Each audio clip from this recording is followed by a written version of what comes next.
I am Dori, I am a teacher of English, and today's video is being made in answer to a question I received here on YouTube.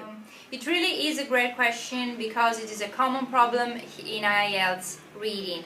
I will write down the names and the name of the person that asked me because I do not want to mispronounce the name. Okay, and I will read the question out of my phone. Okay.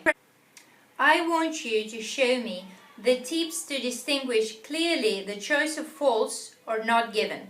It's sometimes too ambiguous for me to realize, and even when I look at the answer given already by the author, I still don't know why that's a false or not given. Is there anything that can trap you to wrong answers? Please help me to improve that task. Okay, so I am sure that the ones of you that have already started doing practice tests by yourself, I'm sure that you have already come across this problem, this issue.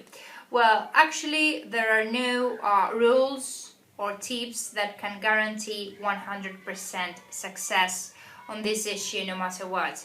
The best thing you can do is to actually try to understand the logic of IELTS reading a little bit better, if that makes any sense. Well, I will try here in this video to share with you some tips that are based on my teaching experience, and they will hopefully help you to solve this problem and understand the difference between a false and not given statement a little bit better. Okay, let's begin. Tip number 1, beware of implications. Alright, beware of implications. Be very careful of what is implied in the text rather than what is already stated. What do I mean by that?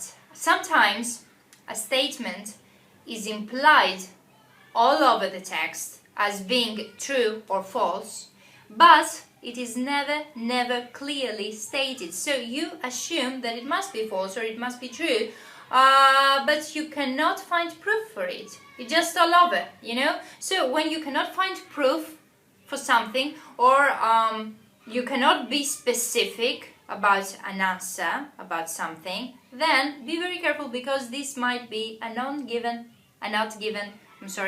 statement. So let's look at our example over here. So this is a statement and we read, people that suffer from depression try to attain the same standard of success in their career as people that do not suffer from any psychological disorder. Alright? Very good. In the text now, all over the text, it is implied that people who suffer from depression do not care at all about their success in their career. It is implied as a notion that they do not care about achieving the same standard of success as non-depressive people. It is implied, but it is never clearly stated. So there may be some people who suffer from psychological disorders, from depression. Maybe some of them want to achieve the same standards as non-depressive people, the same standard of success. So it is not stated at all clearly. In this case, this statement is a not given statement. Okay? Tip number 2, lack of discussion. Usually when you see a statement that it is not discussed or analyzed enough in the text as an issue in a paragraph or even half a paragraph, then be very careful because this statement might be not given. In other words, if the focus of the paragraph is somewhere else and part of a statement is just, it is just mentioned, by the way, then be very careful about that. Okay, for example, let's read this statement over here. Homeschooling is part of a self-study procedure that has more to offer than it is generally known. Alright? So, in the text, the notion, the idea of homeschooling is analyzed in a paragraph along with its advantages. But it is never actually stated that it is a part of a self-study procedure. It is never stated. It is the notion of homeschooling is analyzed in the paragraph generally, but this part over here, it is never clearly stated. It could be a part of a self-study procedure, but the paragraph is analyzing and discussing something else.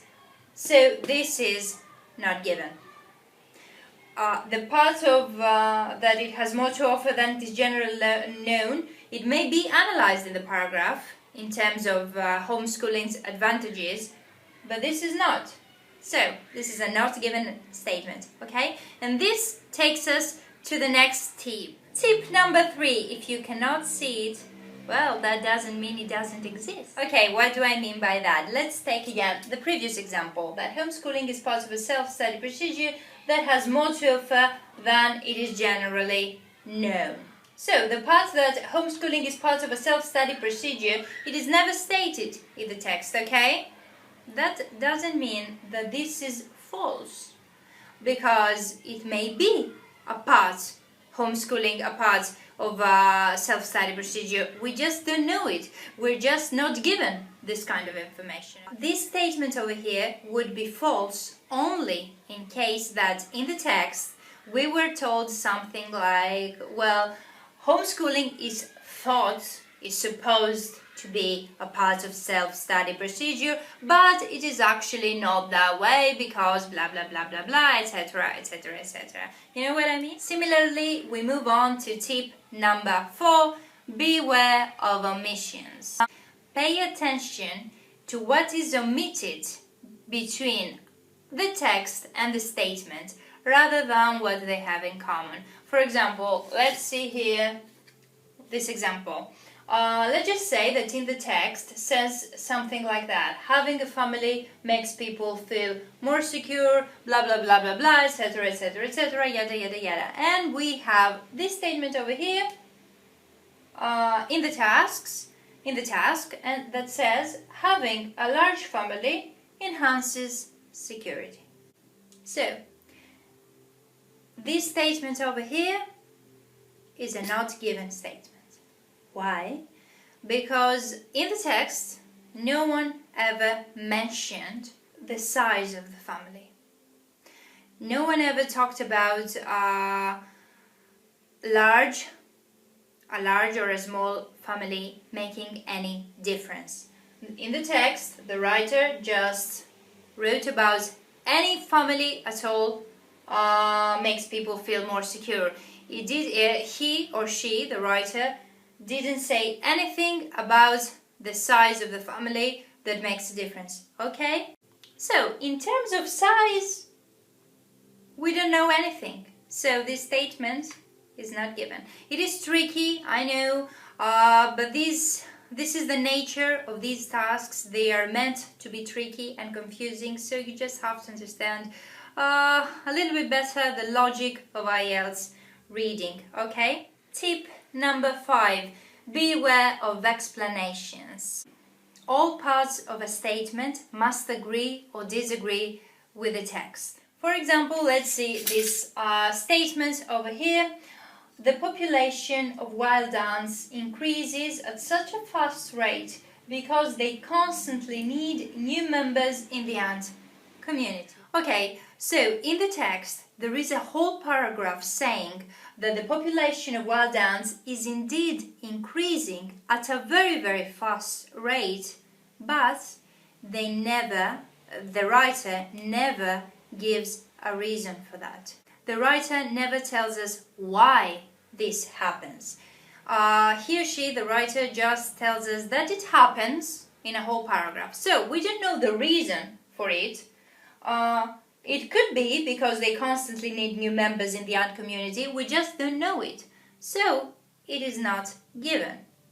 Be very careful that all parts of a statement must be true to the text. All parts. If a part is not stated at all, as in this case here, it is not given. If in a paragraph there was a reason why this population is increasing at such a fast rate, but this reason was different from this reason, then in this case, this statement here would be false. But if we have no reason whatsoever, then this statement over here is a not given statement. Okay? Last but not least, tip number 6, beware of comparisons. In general, extreme opinions and statements should raise your attention. So be very careful of that. As we said in a previous example, we don't know if the size of a family makes any difference.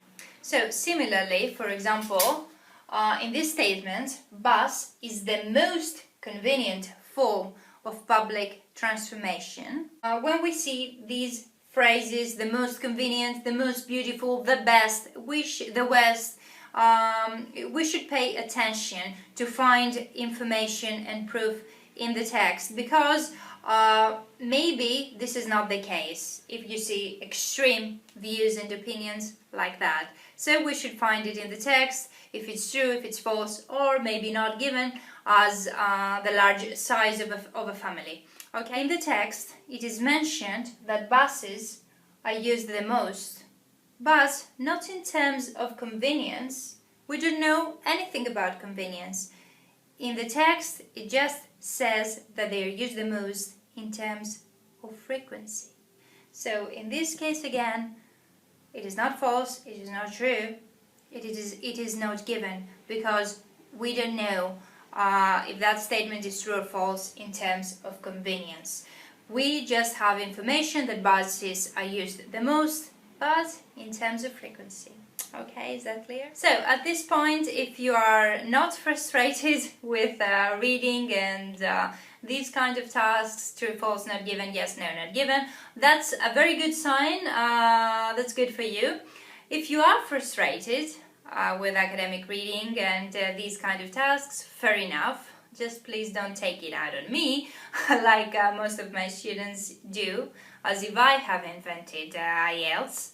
I assure you, I have not. The best thing you can do is just see it like a game, just play with it and try to understand the logic of IELTS and these specific tasks a little bit better. Most mistakes take place when part of a statement is mentioned and it is true, but the other part either is not mentioned at all or is mentioned for another reason.